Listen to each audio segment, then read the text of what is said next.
Hello बच्चे लोग, जय हिंद। ठीक है, और हम लोग आज कुछ अच्छी अच्छी बातें करेंगे। आज हम आपके बीच आए हैं कुछ अच्छी बात करने, और खासकर मेरे को कुछ बातें करनी भी थी, मतलब कुछ मोटिवेशनल टाइप की बातें हम लोग आज करेंगे। ठीक है, तो पहली बात हम आपको हाँ एक कहानी से शुरुआत करते हैं। ठीक है, महाभारत में एक बहुत अच्छी किस्सा है। ठीक है, बहुत अच्छी कहानी है। ठीक है कि आपने अभिमन्यु का कांड सुना होगा। ठीक है, अभिमन्यु को महाभारत में चक्रव्यूह में घेर करके मार दिया गया था अभिमन्यु को। ठीक है, आपने वो कहानी सुने होंगे। तो अभिमन्यु को मारने के लिए लगभग 7-8 लोग मिले थे। ठीक है, और कौरव की तरफ से ठीक है 7-8 लोग मिल करके उनको घेर करके मार दिए थे। उसमें सारे शक्तिशाली लोग थे और अभिमन्यु को घेर करके मार दिए गए, छल से मार दिया गया। चलो वो सब युद्ध है, युद्ध में तो भाई लोग बोलते हैं everything fair in love and war, everything fair in love and वार, तो ये तो फेमस है इतिहास का। ठीक है, इस पर भी फिर कभी बात करेंगे। तो जंग में तो ये सब होते ही रहता है, छल कपट तो कोई दिक्कत नहीं होता है। लेकिन बात कहां हो गई, देखना ध्यान से समझना, बात कहां गड़बड़ हो गई। कि बात हो गई गड़बड़ की जब अभिमन्यु जब मर गया तो जयद्रथ था, जयद्रथ कौरव की तरफ से। ठीक है, एक जयद्रथ था। ठीक है, जयद्रथ ने अभिमन्यु के मृत शरीर पे लात मारी। अभिमन्यु के मृत शरीर पे जयद्रथ ने लात मार दी। अब हम शाम को अर्जुन आए तो अर्जुन को इस बात का दुख नहीं था, अर्जुन को इस बात का दुख नहीं था कि मेरा बेटा युद्ध में मारा गया। उनको इस बात का भी दुख नहीं था कि वो छल से मारा गया, क्योंकि युद्ध है, युद्ध में तो वीर ही तो शहीद होते हैं, लड़ेंगे और शहीद होंगे, ये तो होता ही है जिंदगी। युद्ध में उनको इस बात का कोई प्रॉब्लम नहीं था। ठीक है, उनको इस बात का भी कोई ना प्रॉब्लम नहीं था, उनको इस बात का भी कोई दुख नहीं था कि भाई उनको छल से मारा गया। लेकिन उनको जब जैसे ही अर्जुन ने ये सुना कि मेरे बेटे को मृत शरीर पे जयद्रथ ने लात मारी, मेरे बेटे के मृत शरीर पे जयद्रथ ने लात मारी, मतलब मेरे तो बेटा का अपमान किया, एकदम शहीद का अपमान किया, एकदम शहीद का अपमान। अर्जुन अपना गांडीव उठाता है, तीर उठाता है, धनुष उठाता है और तब कसम खाता है कि अगले 24 घंटे में, ओथ लेता है कि अगले 24 घंटे में अगर हमने जयद्रथ को अगर नहीं मारा तो मैं अग्नि समाधि ले लूंगा। अब बात हो गई, ये बात फैल गई, जयद्रथ छुप गया। जयद्रथ छुप गया तो अब कल तक तो निकला नहीं, सब लोग खोज रहे हैं उसको, अर्जुन खोज रहे हैं। कृष्ण जी थे साथ में, पूरे महाभारत तो कृष्ण जी ही तो कराए हुए हैं। ठीक है, तो कृष्ण जी महाभारत में सबसे बड़ा योगदान दिए हैं। तो अर्जुन जयद्रथ को खोज रहा, दिन भर नहीं मिल रहे हैं, शाम को 3-4 बज गए।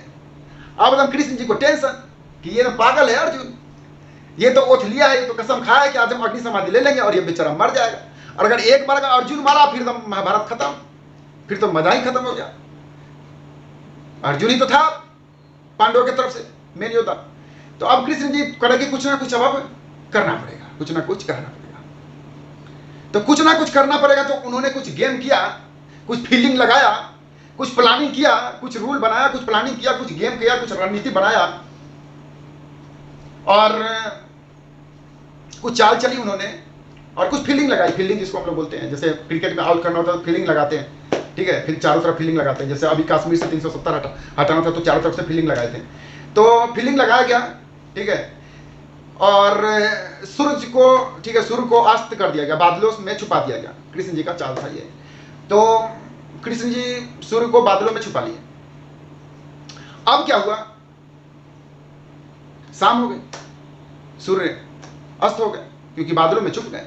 अब हम जयद्रथ कहीं छुपा था, वो तो जयद्रथ को लगा तो अब तो ये सूर्यास्त हो गया, वो तो निकल के लगा हुर्रे हुर्रे करने, और हम लगा था बोलने की अरे अर्जुन कुंती पुत्र तू तो मर जा, तू तो मरेगा, अग्नि समाधि ले, तू कसम लिया है। निकल के मस्ती करने लगा, अर्जुन के सामने आके तुम लगा बोलने की तो अग्नि समाधि ले।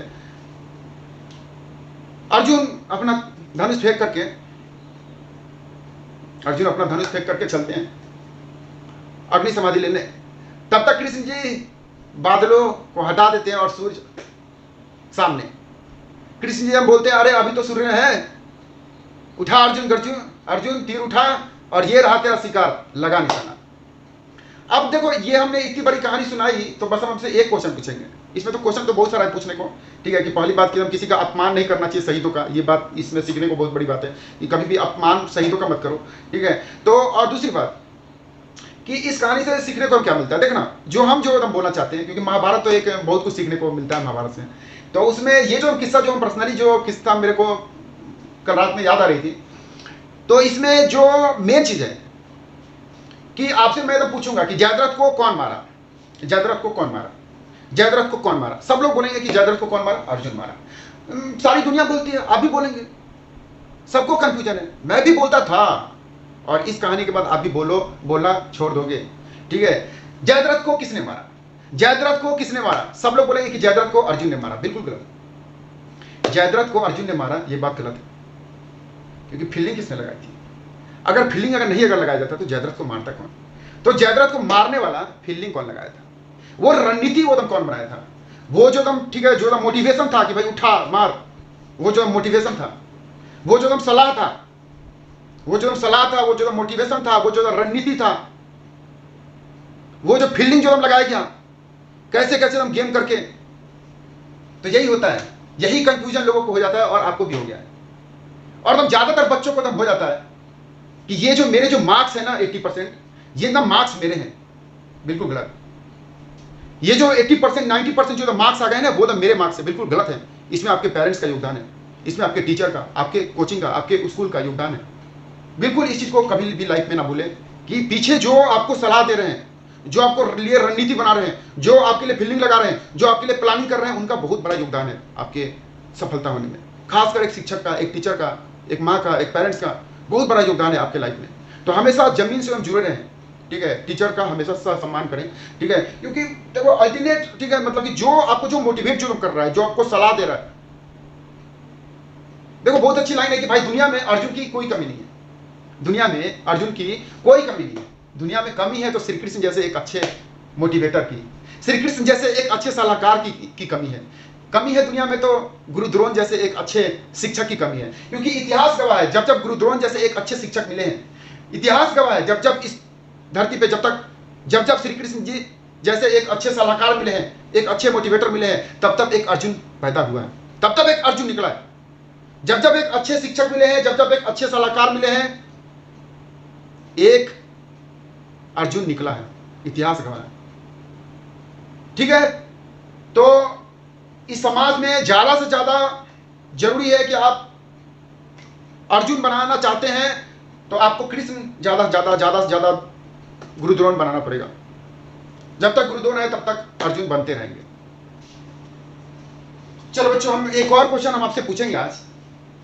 जैसे हमने आपसे पहला क्वेश्चन पूछे कि जयद्रथ को किसने मारा, वैसे हम आपसे आज एक दूसरा क्वेश्चन पूछना चाहेंगे कि आप लाइफ में क्या बनना चाहते हैं, आपकी लाइफ का गोल क्या है, आप लाइफ में क्या करना चाहते हैं, आपकी लाइफ में गोल क्या है, क्या कुछ आपने सोचा है, कुछ सोचा है तो जरूर आप कमेंट्स में लिखें और जरूर मेरे को मैसेज करके भेजें।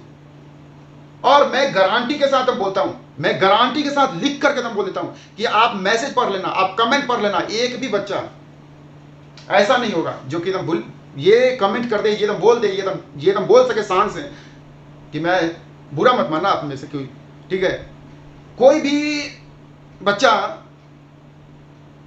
ये नहीं बोल पाएगा कि मैं अपने पेरेंट्स की तरफ बनना चाहता हूं, मैं अपने पापा की तरफ बनना चाहता हूं, मैं अपने पापा का जॉब करना चाहता हूं। कितने लोग हैं जितना कि जो कि बोलना चाहेंगे कि मैं अपने पापा का जॉब करना चाहता हूं, मैं अपने पापा जैसा बनना चाहता हूं। देखो मतलब बुरा लगेगा, लेकिन भाई दर्द का दवा जो करवा होता है वही असर करता है, जो दवा जितना करवा होता है वही असर करता है। मीठे दवा खा करके क्या हो गया, बीमार पड़े रहोगे। रावण को भी मारने में क्या राम जी का हाथ था? नहीं, रावण को मारने में उसके दुष्ट सलाहकार का हाथ था, जो कि वाह वाह वाह वाह करते करते रावण को, अब ये उसका एक भाई था, ठीक है, रावण का भाई था विभीषण, वो विभीषण जो कि अच्छा सलाह देता था, उससे सलाह लिया नहीं और सलाह दुष्ट लोगों से ले लिया और मारा गया। रावण अपने भाई जो कि अच्छा भाई था उसका विभीषण, उसकी सलाह ना लेकर के अपने दुष्टों की सलाह लेकर के मारा गया। अगर विभीषण का सलाह लेता तो रावण कभी नहीं मारा जाता। तो क्या आप चाहते हैं कि दुष्ट जैसा मैं भी आपको गलत सलाह दूं और आपको लाइफ में मारा जाएगा? नहीं, मैं आपको हमेशा अच्छा ही सलाह दूंगा। दर्द की दवा जो जितनी करवा होगी वही असर करती है। तो सीधी बात है, ये जो दर्द की जो दवा दे रहे हैं ना, देखना पहला ईगो तो हम आपका खत्म कर दिए। भाई हमेशा टीचर की रिस्पेक्ट करो, अपने घर की, अपने पेरेंट्स वालों की इज्जत करो, रिस्पेक्ट करो, क्योंकि आप जहां पे जो भी हो वो इन टीचर के, इन घर वालों के, इन माँ पापा के त्याग से, उनके फीलिंग से, उनके मतलब की रणनीति से, उनके मोटिवेशन से हो। कभी भी अपने आप से घमंड मत करना, जमीन से हमेशा लगे रहना। दूसरा क्वेश्चन जो हमने आपसे पूछना चाहेंगे कि आप अपने पिताजी की तरफ बनना चाहेंगे? क्या आप अपने फादर की तरफ बनना चाहेंगे? कितने लोग हैं? कोई नहीं। लेकिन तुम सचिन के बेटा से जाकर के पूछो क्या बनना चाहेगा, तुम शाहरुख खान के बेटा से जाकर के पूछो क्या बनना चाहेगा, तुम अमिताभ बच्चन के बेटा से जाके पूछो क्या बनना चाहेगा, तुम किसी ये कमलनाथ के बेटा से पूछो क्या बनना चाहेगा, बनना चाहेगा वो तो बन गया सांसद। तुम वो छोड़ो, ये सामने वाले जो गुप्ता जी हैं उनके बेटा से पूछो वो तो क्या बनना चाहेगा, क्या बनना चाहेगा? वो तो बनना क्या, वो तो बन गया, दुकान ही चलाएगा, वो तो बिजनेस ही करेगा। किसी बिजनेसमैन के बेटा से पूछो कि वो क्या बनना चाहेगा, बिजनेसमैन। क्यों? क्योंकि उसने देखा है कि एकदम मेरे पिताजी ने मेरे को जो भी मैंने बोला कि हाँ मेरे को बाइक चाहिए, तुरंत बाइक दे दिए, 50,000 का 1 लाख का बाइक दे दिए। मेरे को ये मोबाइल चाहिए, तुरंत मोबाइल दे दिए। लैपटॉप चाहिए, ये दे दिए। ठीक है, मेरे को गोवा जाना है घूमने, दे दिए पैसा। मेरे को दिल्ली जाना है घूमने, दे दिए पैसा। अब हम आम आदमी जो कि एकदम सिंपल कंपनी में जॉब कर रहा है, 20,000 का 25,000 30,000 का जॉब कर रहा है, वो एकदम अपने बच्चों को ये सब दे नहीं पाएगा। तो हम इसलिए उसका एकदम बच्चा एकदम क्या बोलता है कि मैं अपने पिताजी की तरह नहीं बनना चाहूंगा, मैं एक बड़ा आदमी बनना चाहूंगा, मैं एकदम इंजीनियर बनना चाहूंगा, मैं एकदम डॉक्टर बनना चाहूंगा। लेकिन हम देखना बड़े बड़े जो हम इंजीनियर के जो हम बेटा जो होता है वो तो क्या बोलना चाहता है, वो अरे इंजीनियर बनेंगे, देखो हमारे पापा देखो कितना पैसा कमाते हैं, देखो हमारे एकदम पापा कितना पैसा कमाते हैं। जब एकदम ठीक है बोल दे कि हम गोवा जाना है, लंदन जाना है, लंदन तो बड़ा हो गया, ठीक है, दिल्ली जाना है, ठीक है, या फिर जो भी एकदम ठीक है बोले बाइक चाहिए, बोले कंप्यूटर चाहिए, लैपटॉप चाहिए, तुरंत हमारे पापा दे देते हैं। तो भाई मतलब कि है क्या कि देखो जितना आप लाइफ में सक्सेस हो गए, आपके बच्चे आप पे शान करेंगे।